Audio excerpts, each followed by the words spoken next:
Hello, everyone, and welcome to another GRIP-Birkman Coaches Cafe. I'm excited about the dialogue we're going to have today, talking about caring for one another. If you haven't read the article yet, it's posted on the GRIP-Birkman website. You can go there and look for what's happening down at the bottom of the first page, the home page, and you can see the article on caring. It would be great to read that. If you're driving right now, obviously you don't want to be reading the article, but you can come back to it later on and see more of the detail about what we'll be talking about for the next several minutes. I'm joined by Greg Langman. Greg is a longtime GRIP-Birkman coach and trainer. He's currently the pastor for discipling at Rock Point Church in Calgary, Alberta. I'm sure this is a subject that's very dear to your heart as well, Greg. And as we go through the article, Greg, I'd like for you and I to just kind of talk through the main topics here just a minute and get a handle on that. In a caring community, we find acceptance. And that very first line, teams can be complicated. How difficult it can be for us to accept one another, right? And I'm just curious, that next statement down there that really grabbed me is how we bring baggage, but the fact that we bring baggage can mean that it's sometimes hard for us to love some people. It's easier to love other people. Talk to me a little bit about that in terms of how we can learn to accept others as they are, given the baggage that we bring to the team. Yeah, I think that's a great question and obviously a significant challenge. I find most of us want to accept people as we want them to be versus as they actually are. And for some of us, like myself, I love, seeing the potential in people. I want people to be step into the fullness of who God wants them to be, which sometimes means I want to accept them or see them for what they could be and not who they are presently. And I think over the years, one of the things I've tried to do is to say, okay, I always need to start with where the person is at today. And the person that, where they're at today has brokenness, just like I have brokenness. They have challenges and flaws. They've got roadblocks, and that's all a part of the story. And God is with them there in that moment, just like God is with me in my brokenness. So I find that the more that I remember that, hey, I'm a broken person and I'm not always easy to get along with, allows me to begin to look at people through the lens of acceptance of who they are today, and to embrace the fact that, hey, God is at work there, and how could I maybe just love them and accept them and see the good that's currently there and not hope for, hey, what there might be, down the road. Yeah, I like what you said there, that we look at people and we have a certain way we want them to be. We expect them to be a certain way, right? In Birkman language, we have expectations or needs from other people of how we expect them to behave toward us. And they don't always do that because we don't get to create them in our image, do we? Well, exactly. And I think, I forget which author said it, but they said expectations are down payments for future resentments. Ooh. And what I love about that phrase is my expectations create boxes or boundaries that people most of the time can never meet up to or achieve. And so what I love about, the words of Jesus, that Paul, actually words of Paul in Romans, that while we were yet sinners, Christ died for us, right? Like in the midst of our brokenness, in the midst of the fact that we are not in the places where, God wants us to be, he still chooses to love us and to serve us and to care for us by giving of his life. And I think that's an incredible model for us in the team, that in the midst of people's brokenness that they bring, we're still called to love them in the midst of where they currently find themselves. Hey, and because of that brokenness that you mentioned, that brings us to the next point of that in a caring team, we nurture safe spaces. Hmm. We don't leave our hurts and worries and concerns outside the door of our workplace. We do bring those in.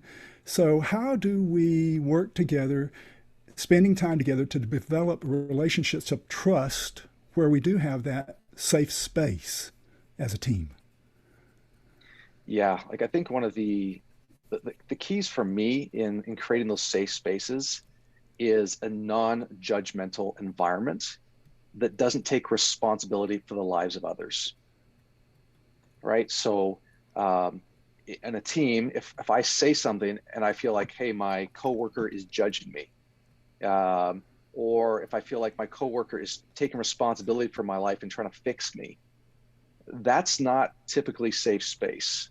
For me, safe space is one of, hey, you are going to be unconditionally loved and accepted and valued. And when you speak and ask for help, I'm not going to jump in and give you all the answers or try to fix you, but I'm going to be present with you. And I think that's, some of the, this article, which was written by Carrie McFarland. I used to work with her in a district office, and we really worked hard to create that space where people could come, they could share honestly, but they knew we were not going to try to fix them.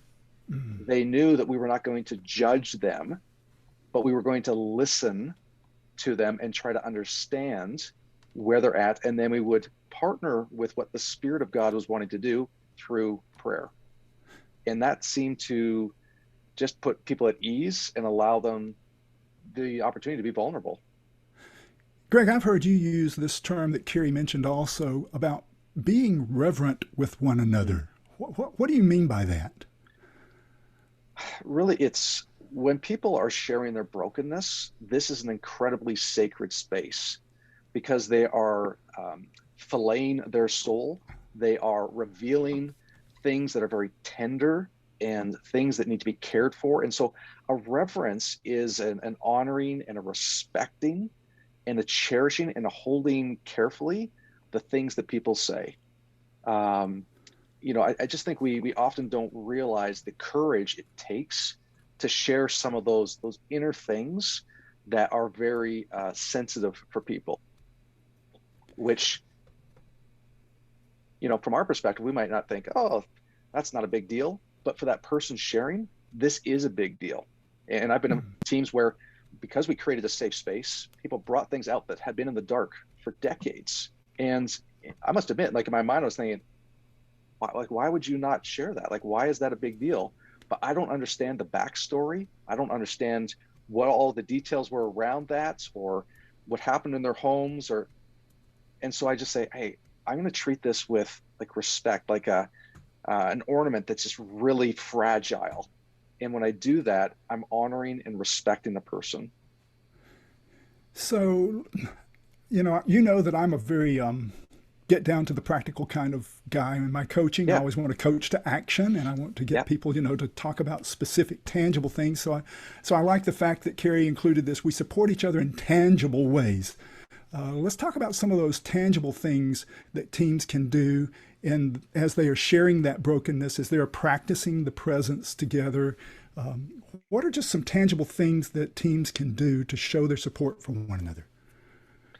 Well, I think one of the greatest gifts I think we give in society today is listening for the purpose of understanding. So, someone shares something about what's going on in their life, if there's a brokenness. One of the tools that we used was simply active listening.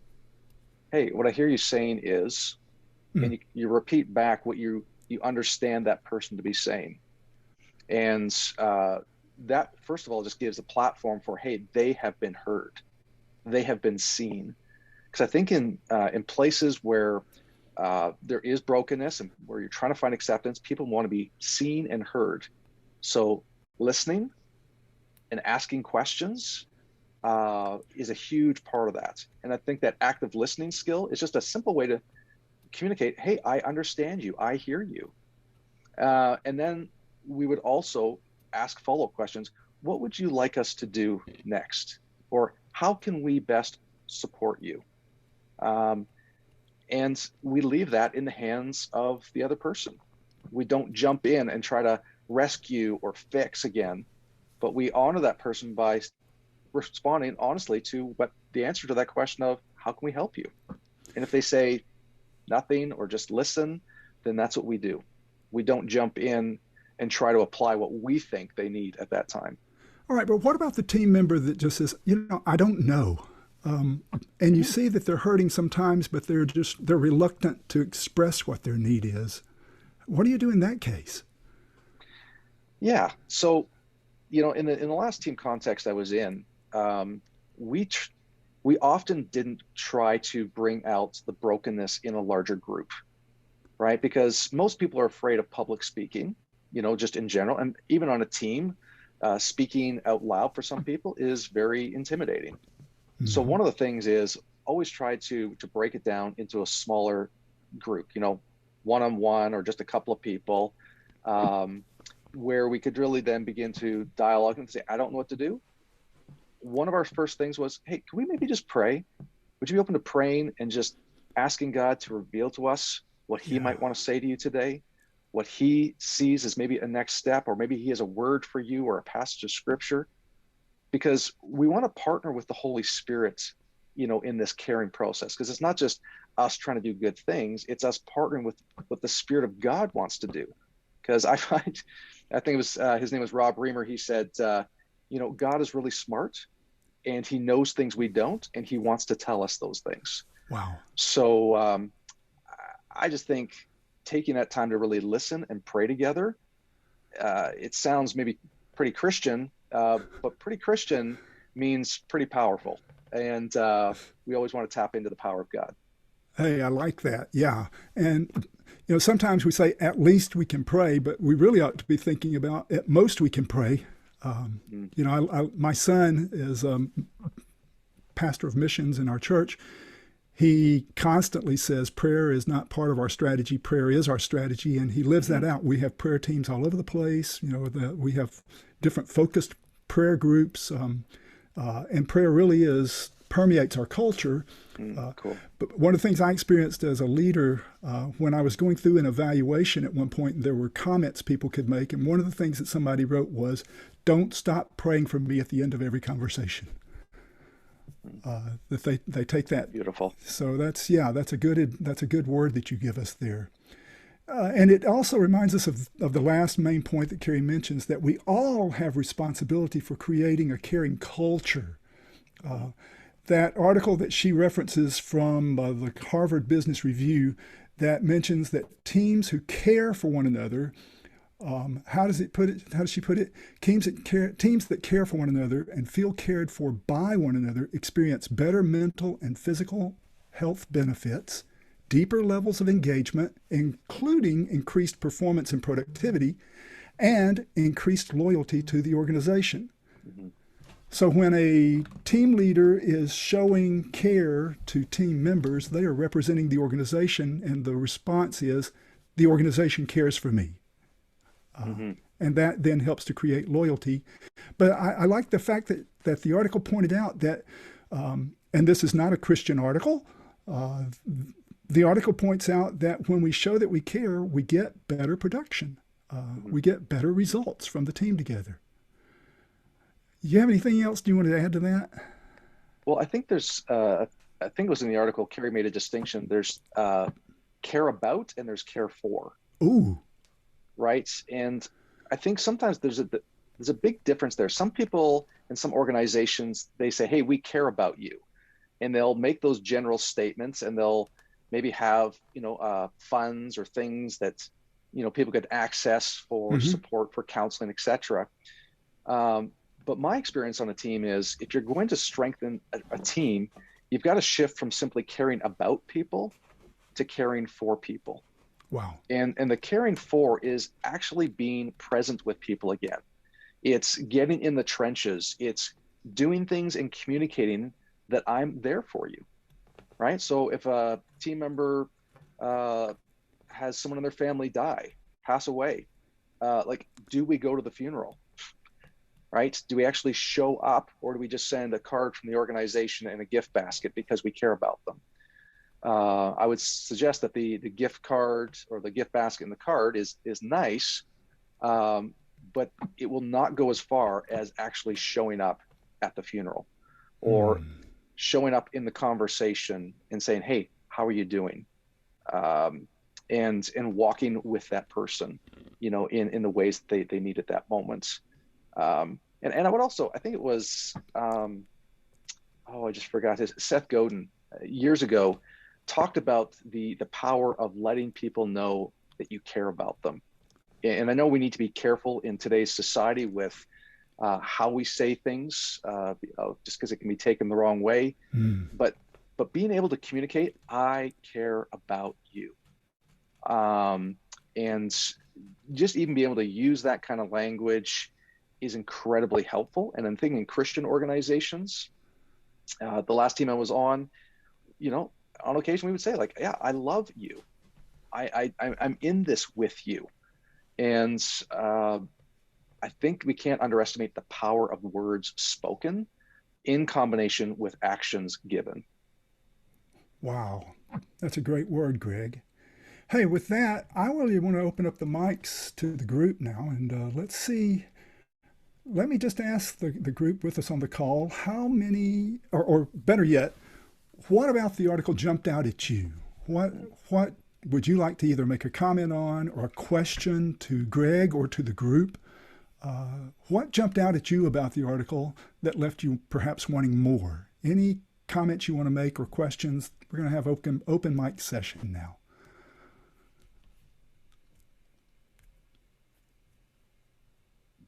Well, let me start us out by saying I wondered when it says we all bring baggage from previous relationships and experiences.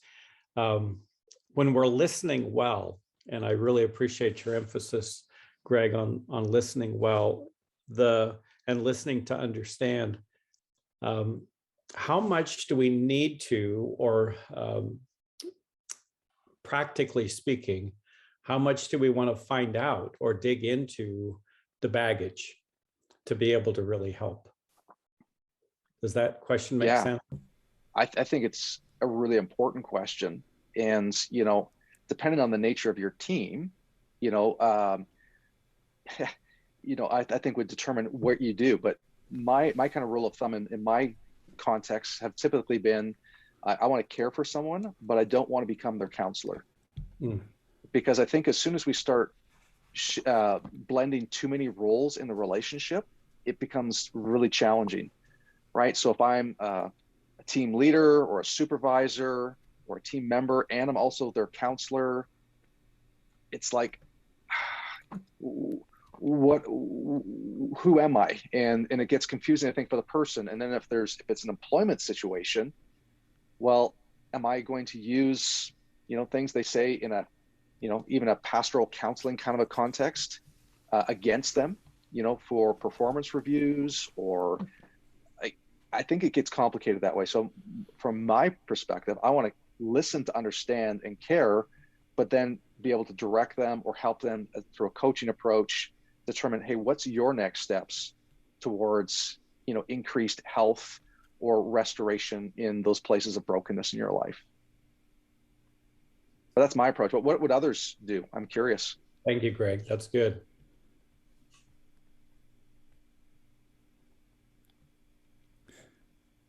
Yeah, I think in terms of, we're constantly reminded the difference between counseling and coaching, that counseling many times is trying to help people heal from their previous hurts, whereas coaching is looking forward to the future and helping them to prepare for a better future, regardless of what has happened in the past. Mm-hmm. So it is a matter of perspective. And also, are we working with healthy people, or are we working with people who need healing? And granted, we all need healing from our brokenness, no question about that. And we can all benefit from counseling from time to time, no doubt about that. But our role as coaches is to help people look forward as they're making plans for the future. Mm-hmm. Do you agree with that? I mean, most definitely. Yes. Yeah. Greg, I would, because context is important for understanding. And we're talking about team here. I would be interested in your definition of team. My definition of team. Well, are you talking like context? Are you talking like in a ministry setting or an employment situation? We're talking ministry stuff here. Church or ministry, denominational world, whatever it is. But what generally you're talking about, you start talking about teams, and we're applying this into the team context, into team setting. So Yeah. Just, yeah. So Obviously. how would you define team?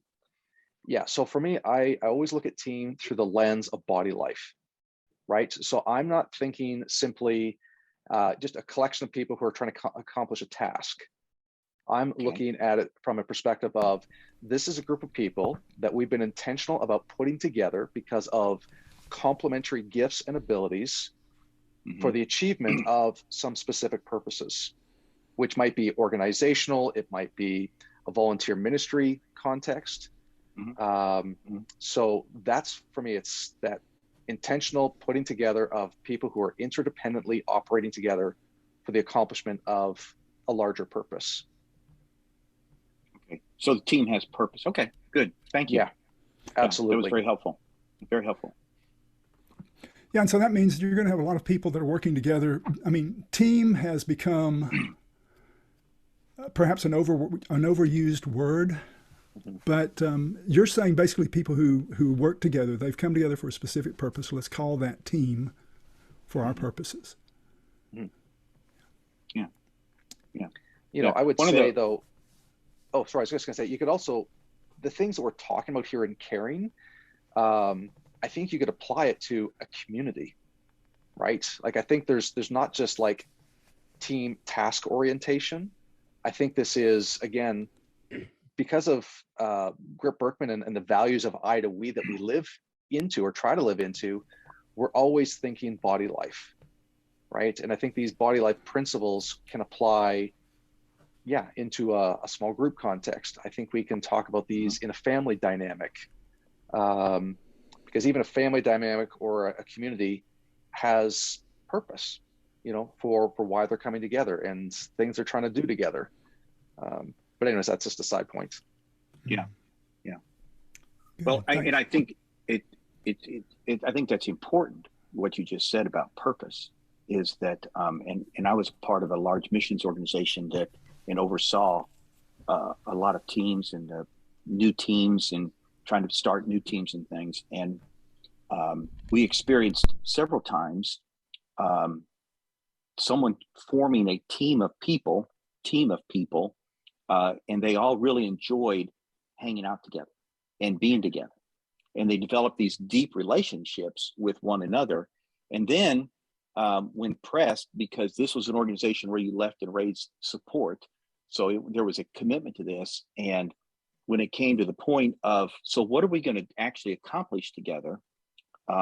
We would see the teams blow up multiple times, which was very messy, very messy. So I really like your definition that they're interconnected together, interrelated, bringing specific gifts and skills to accomplish a purpose. And with that, caring has to be a part of it. I mean, in the Christian context, it has to be. But even small groups, you know, there's purpose in small groups. Yes. You know, in a church. And so, thank you. I really like that. Yeah. Cool. And yes, this is very applicable to small groups as well. Yeah. You know, last month when we were talking about thriving, someone on the call mentioned that they thought, hey, you know, this could apply to couples also, couldn't it? This could apply to married couples. And I think the same thing would be true of what we're talking about, probably in all of these articles, but certainly today, caring for one another definitely applies to couples. And the fact that we bring brokenness, we have, you know, different backgrounds, we have different cultures as we're trying to build our own culture as a family unit. So it could still apply, definitely apply for couples, really anybody who's working together on anything, right? Pretty broad applications for us there. Someone else, what other comments do you have or what jumped out at you?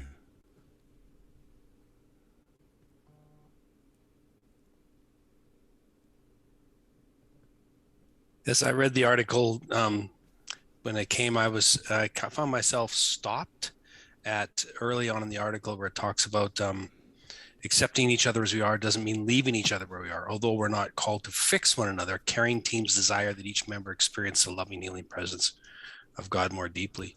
To me, there's this constant dynamic tension between accepting each other, and yet calling them to growth or change, that often from their perspective feels like lack of acceptance. Yeah. So if I'm calling someone to change, to do better, if I'm part of a team and I'm saying, I think you can do better, I think you can add more value to this team, I think you can step up, it's hard to find that balance between, well, you're not accepting me, and I'm calling you to another level. It's that interesting dynamic tension. Yeah, that's a really big tension, isn't it? And some of us, like, I can be very direct in my communication. Like, I just naturally would prefer to go, you know what, there's a problem, let's fix that. But one of the powers I think we've neglected in the evangelical world for a long time is the power of confession. And how do we create environments where team members are actually free to confess things, not just things that we would typically say around confession, but things like, hey, I just need to confess that I'm not doing well. I need to confess that I'm afraid to do my job right now, or I am afraid of failing and letting down this team, right? So I find it's always, if we can create environments where people feel safe because they're not going to be judged, where they're going to be listened to, but they can be coached towards next steps where they're actually taking the next steps and saying, I'm afraid of failure, I need to go get some counseling, is always more empowering than me as the team leader or supervisor coming in and going, you know what, you're not doing well, there's a problem, here's the phone number for the counselor, go get some counseling because you're killing us here, right? That just doesn't go well. And I think we can do it more subtly and better than what I just described. But creating that safe environment where people can confess, where they feel loved and experience love, then when we can, there's times when we have to say, hey, can I go the extra 10% with you today? Because like, I'm just noticing that things are not going well for you. Could we talk about what steps you could take? Like, I think there's just ways we can approach this from a coaching perspective that, again, I think softens it, but still is direct and helps the person, move forward. So does that make any sense, Ken? Because I don't want to downplay or say that we shouldn't be direct. That's for sure. I think, though, our directness comes as right, not, we earn the right to be direct. I was talking to a pastor the other day who's going through, he's going to have to deal with some staffing issues. And just, funds are down, they're overstaffed. None of us have ever seen that situation. But anyway, and so he made a promise to his team. None of you will be surprised by the changes that are going to happen. Well, to me, there's an honor. It's honoring them. It says that that we're going to have those hard conversations, but they're not going to come as a surprise because our relationship is strong enough and our honesty's strong enough that none of this is going to be a surprise. And I was saying to him, that is exactly what we're called to do. That's how we care for one another. Yeah. We're able to have those hard conversations, but nobody's surprised at them because it's been an ongoing sense of relationship and yeah. That's a great word, Ken, especially at this time in history that we're going through. Yeah. That a way to care for people is by being direct and including people in the conversation well in advance, so they're not caught off guard. That's a great example. Yeah, I'm thinking of, sometimes when people are just so reluctant to face the problem, to confront the problem, and this is perhaps something that was not addressed in the article, but I think has to do with the issue of caring. I'm reminded of a quote that I have many, many, many times quoted. You may have heard me say this Some of you here on this call may have heard me say this before. Quote from Leith Anderson in his little book, Dying for Change, where he said, failure to deal with the problems people and organizations face can be the most unloving action of all. And we think because we care, we don't want to confront. Whereas, was it David Augsburg, I think, who coined the term care fronting, where we care enough to confront, and yet we have to have built that good relationship for us to be able to confront with the kind of love that will be accepting. And in the case, Ken, that you're mentioning there, where this pastor has built the relationship with the people, they have the trust. I trust you, even if you're going to give me hard news, I still trust you. One of the things that we do in our tribe is we, I'll call it group talk or group reminders. And it's not just for the new guy coming in, but it's for the whole team, it's for all of our pastors. So we're constantly reminding ourselves, and in doing that, informing the newest members of our team that this is our support system. These are our support resources. This is the vehicle to access this.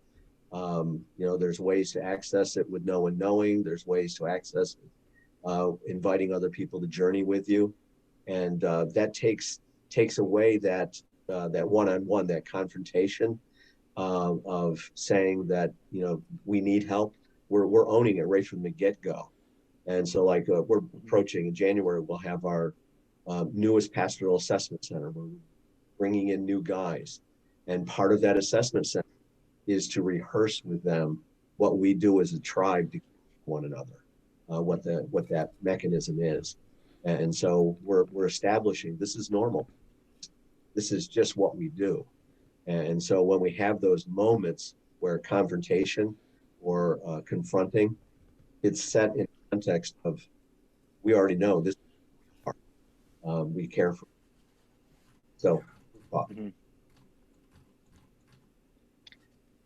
Yeah, I like how the clarity of establishing expectations up front, again, creates a safe environment. I think most of the time in a team, things begin to feel unsafe when the expectations are not clear, or when something just gets thrown in unexpectedly. And then that makes people just feel like, oh, like what else might happen? And so I like what you guys are talking about with creating those safe expectations up front. But again, it requires all of us to do that, for us to create that kind of a community with that kind of culture in the community. We all have to be participating and contributing to it. I want to get out on a limb here real quickly and just say, what about when the one person is not? You have that one person who just doesn't seem to be going along.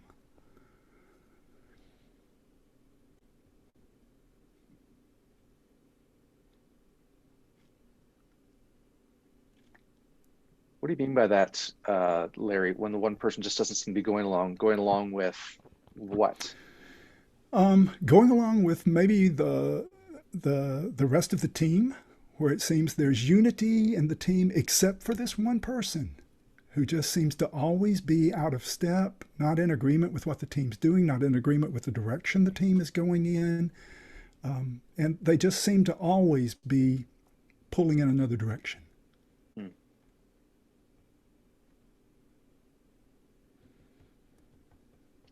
Well, I know for myself, I've had to remove a number of people from teams over the years, and it's not fun. So I have a pastoral gift. So my gift plan would be, exhortation, wisdom, pastoring, and leadership, and kind of in that order.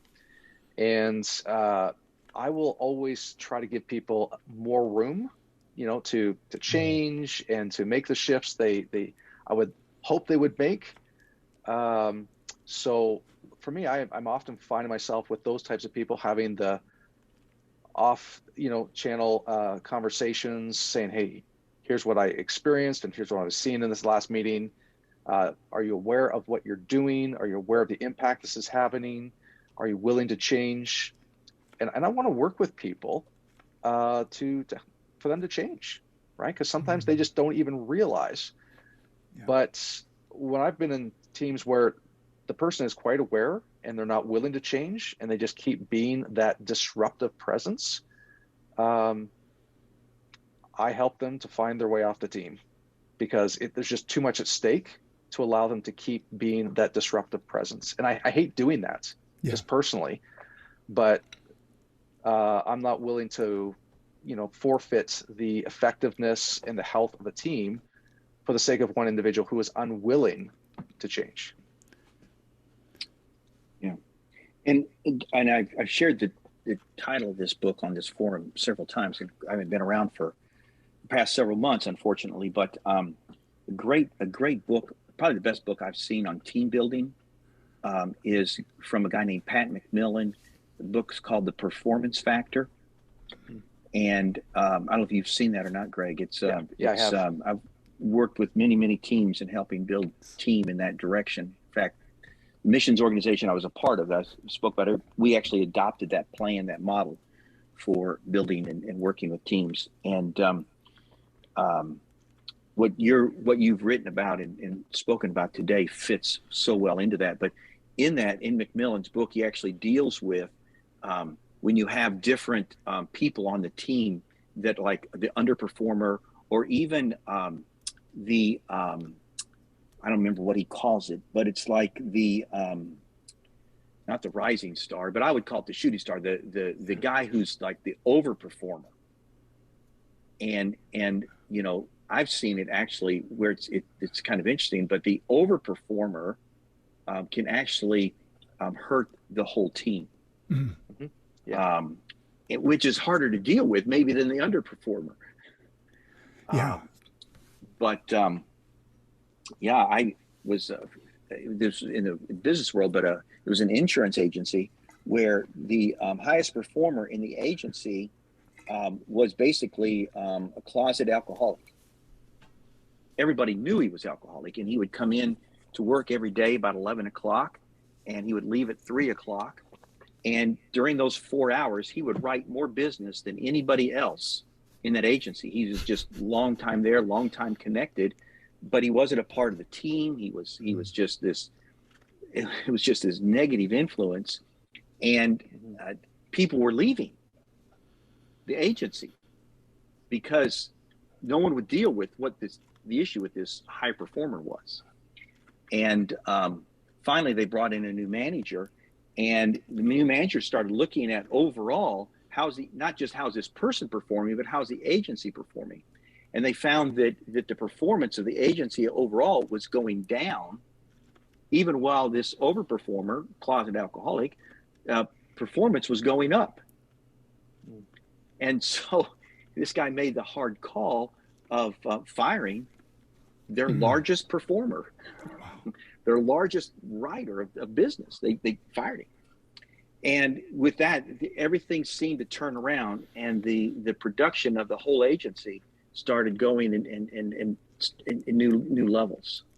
So it's a hard call, especially if you're like the manager or something like that. But the overperformer, the high performer like that can actually be harder to deal with than the underperformer, because everybody sees that. Everybody goes, oh, he's an underperformer.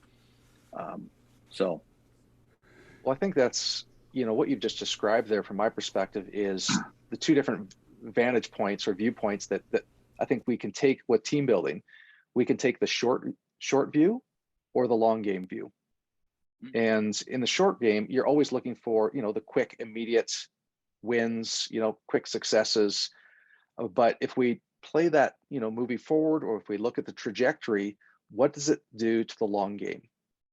And from my perspective, I'm always looking at the long game. What can we do now that will impact and influence the long-term effectiveness of team members and the team and the organization that we're a part of? Yeah. Larry, I was a church planter before I was a lead pastor. And as a church planter, church plants often attract, how do I say this, strange people. People who have left established churches looking for the perfect church, or for an environment where they might be able to manipulate it to become the church they want. And one of the things I learned quickly to do was to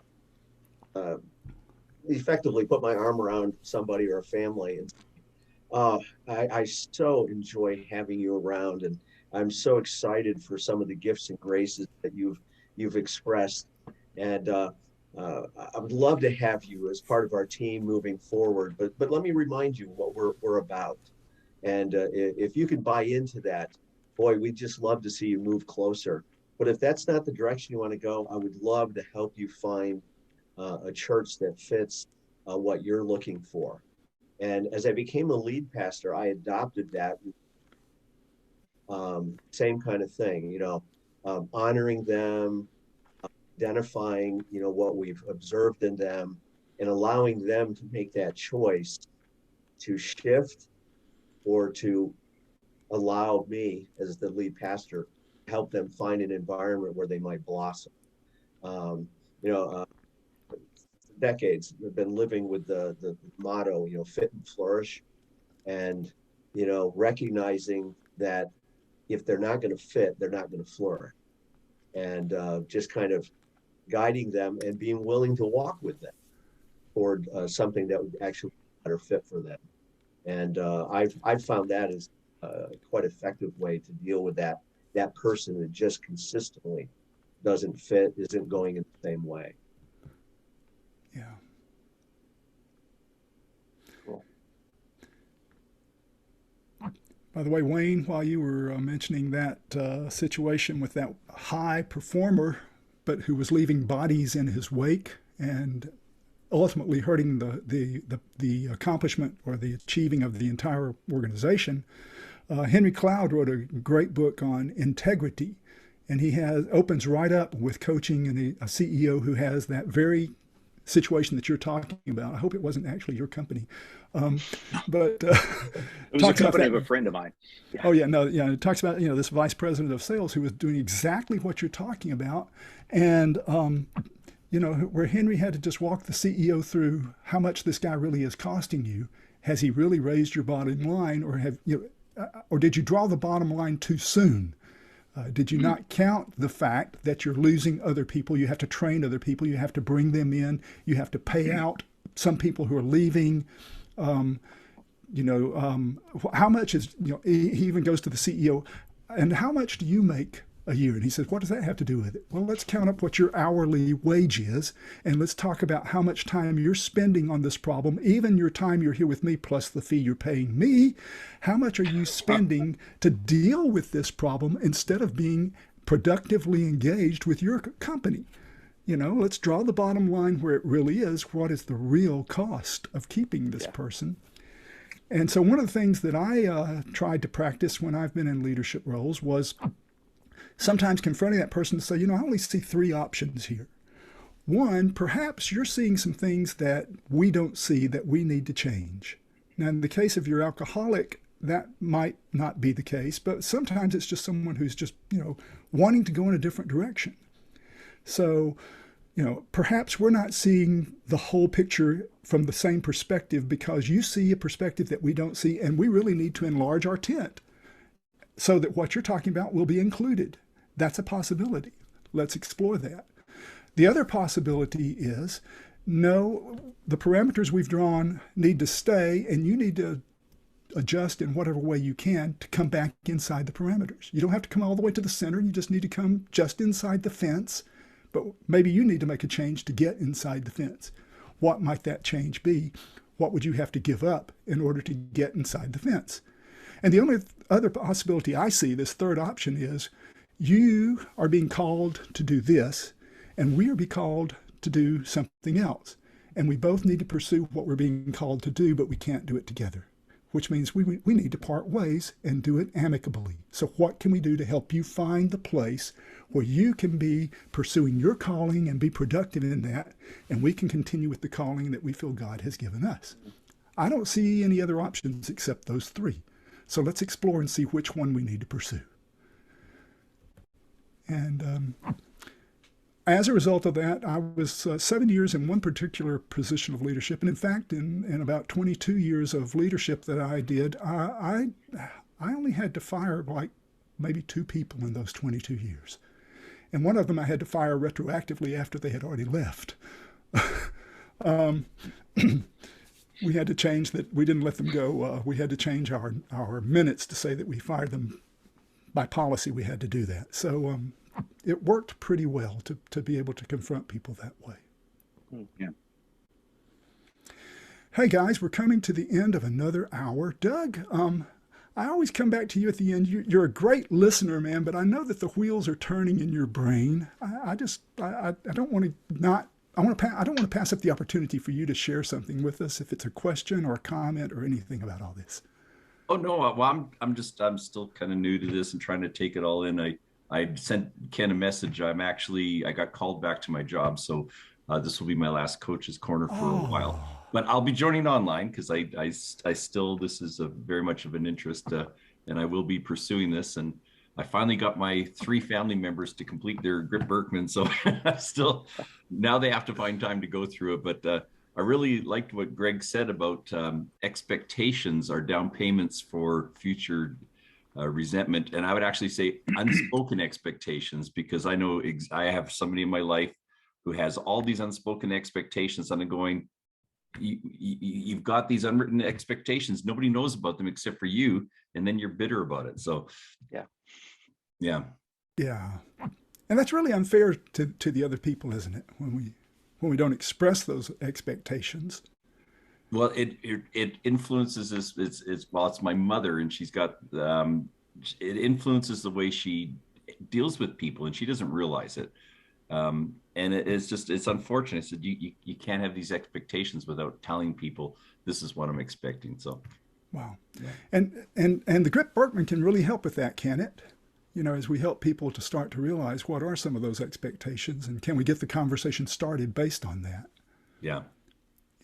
Yeah, great, man. Well, we're going to miss you in future cafes, but do want to remind you that, we will keep posting these recordings of the GRIP-Birkman Coaches Cafe, and also there is the podcast for those of you that want the shorter version, and you can share that with other people. You should be able to find the podcast on any of your favorite platforms for podcast listening.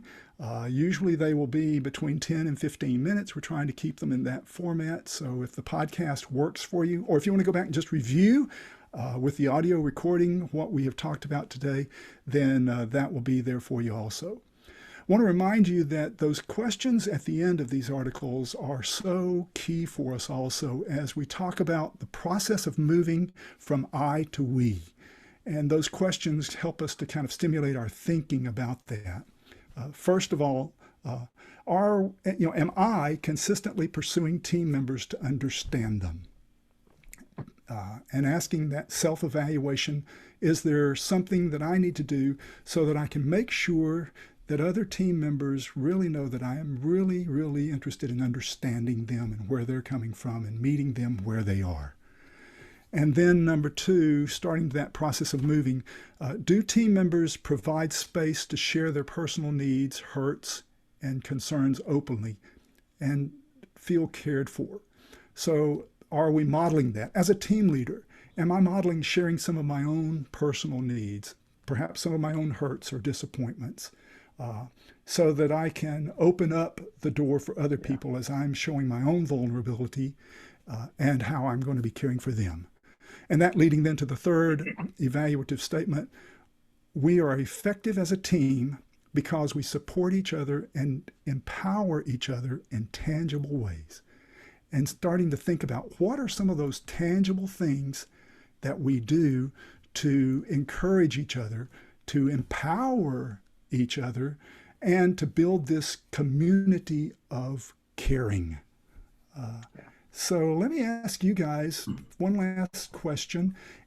Any tangible suggestions that you come up with to help the team show that they're supporting each other? Do you think of some things that you might suggest as ways that we can do that in tangible ways?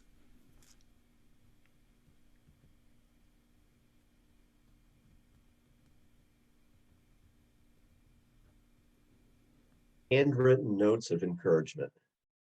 Mm.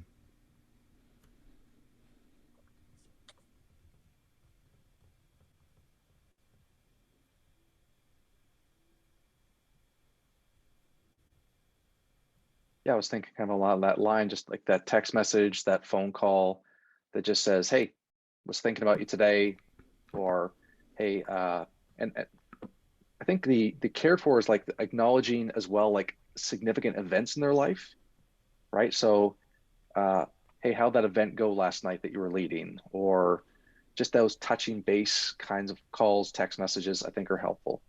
Mm-hmm. Sometimes we have to just get away from, how you doing today? Fine, good.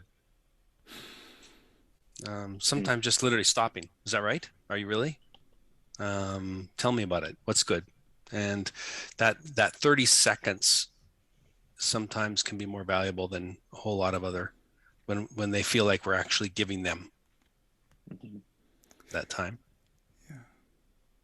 Yeah, I forget which author called them the 1 minute more conversations, right? Where you just ask that one more question or say that one more thing that allows it to be far more relational and get beyond that initial just, "Hey, how are you" thing.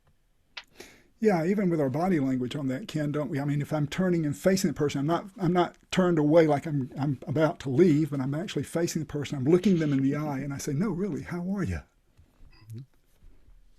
I had a conversation the other day. It was, "Hi, hey, how are you?" "Fine."